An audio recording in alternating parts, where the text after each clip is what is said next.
My name is Deanna Sass. I'm from Rincon Indian Reservation.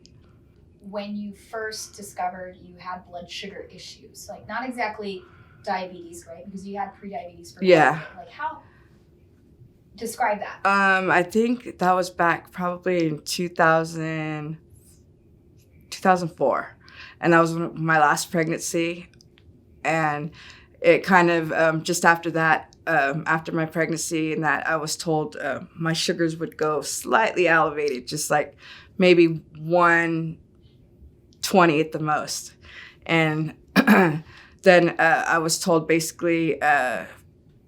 I want to say I had a physical in 2005, and that's when they told me I was pre-diabetic and that I could control it with what I ate, and I just didn't listen.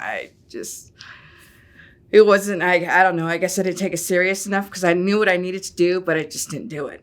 It was pretty much my A1C was I don't know, it was probably, I don't think it was probably maybe in the 5 area. So it was just like gradually going up little by little as I was aging. And then all of a sudden it was in, I think, May of this year when I went in and had my physical done, my A1C was like 6 point. It was, I just know it was in the 600, it was just 6.3, I want to say. And then all of a sudden it just, boom. That was it. That was on July 7th. It was at 7.3. And then it still elevated all the way up to, even once I changed my lifestyle, it was still elevating all the way up to 9.3.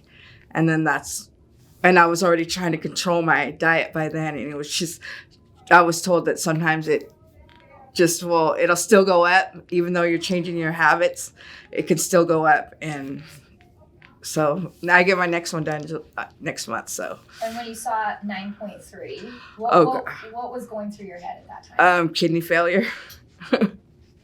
Kidney failure. I'm afraid of being on dialysis because I have a lot of family members that are on dialysis. And that was my worst fear.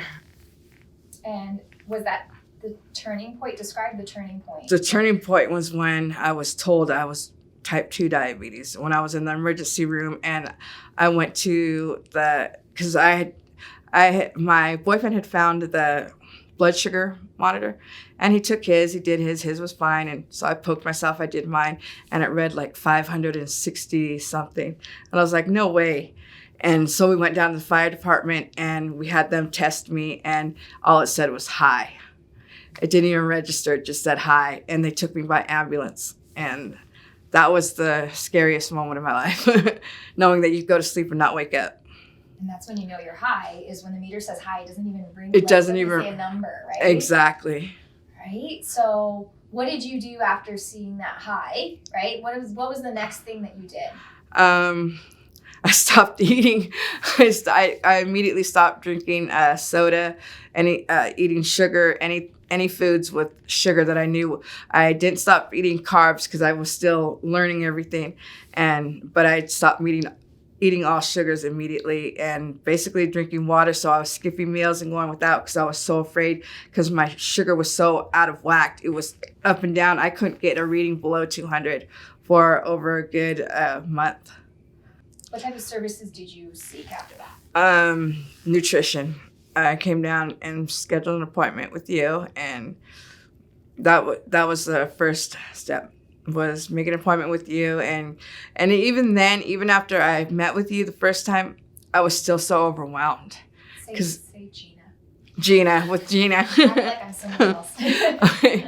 When I met with Gina, I was still really overwhelmed with just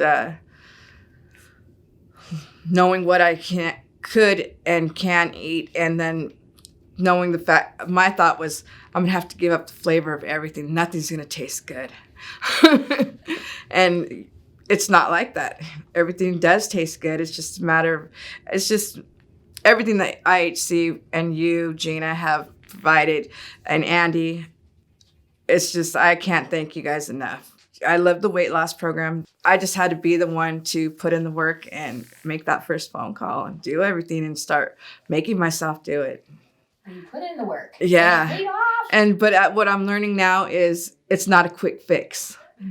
It's a lifestyle change, and it's going to gradually get better. And just like all this working out, I know I'm not going to see results next week, but I'm still journaling it, and I'm taking a weekly photo of myself just so I can see, if there's progress, no progress, or whatever. But it took me years to ruin this body, so it's going to take me a while to fix it. Let's talk about the results you actually got. So, do you know what your results are? Do you want me to tell you? No, you could tell me. So, and you can repeat it back. Your A1C went from a 9.3 to 7.6 in 1 month. You want to say that? Wow. Dang. I didn't even know that. You just told me. I didn't know that. 1 month. It's amazing. You lost 8 pounds in 2 months. Yeah. And it's just like with what you're eating and that staying away from with the weight, it was once I stopped eating the carbs, the pasta, the rice and beans and just the corn, stuff like that. And I think that's what helped me lose that 8 pounds quicker. And do you still enjoy food? Yeah. Oh yeah. It's just, it's a healthier way of eating. Like the lunch that they just served, it was great. My boyfriend ate it and he was like, what the? And I'm like, what are you talking? You're crazy. This is good. So you don't have to give up the flavors in order to enjoy food. It's just the way you prepare it and cook it and what you choose to eat. Who else supports you through this process? My cousin, Savannah. She was like my 911 number 24/7 for the first 2 months with, just knowing if I forgot something, but there wasn't a lot of clarity still, so I would forget things real quick, which more now I know I have clarity. I'm not that foggy. My memory's gotten better. My vision's gotten better. So Savannah, she was really my kids. They weren't in the beginning, they were just okay, yeah, mom's working out or whatever. But now it's now they're seeing the little bit of progress I'm making and they can see the results now.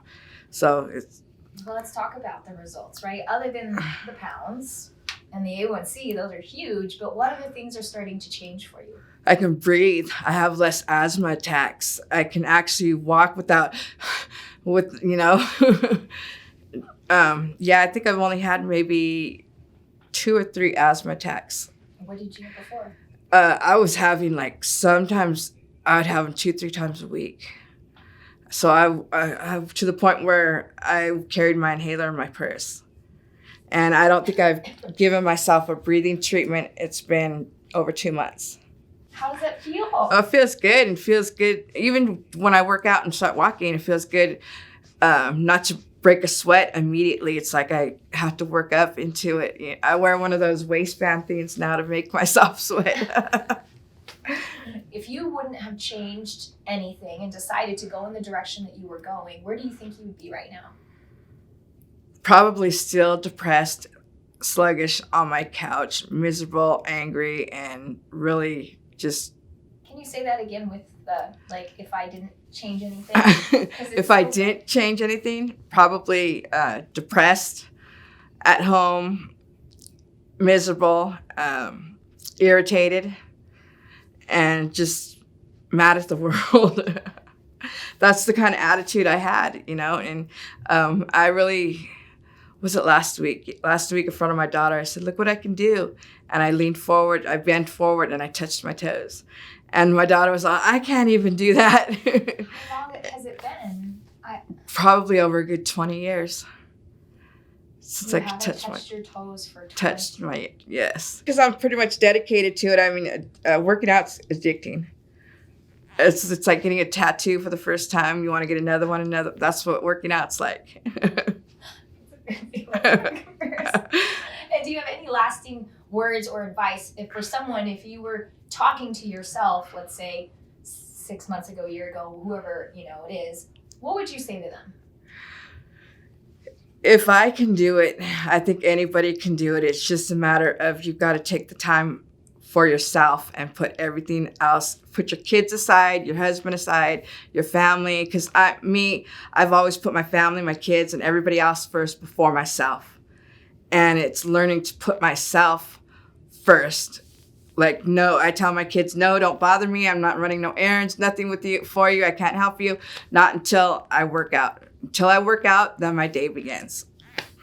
That's the best. And that makes you a better person. Exactly. Because you're not annoyed, irritated, mad at the world, right? Exactly. And you have to, and because, well, being a mom, we're taught that, we've always put our kids first and everybody else first. But in the long run, if we don't take care of ourselves, how can we be there for our kids, our grandkids, and everybody else?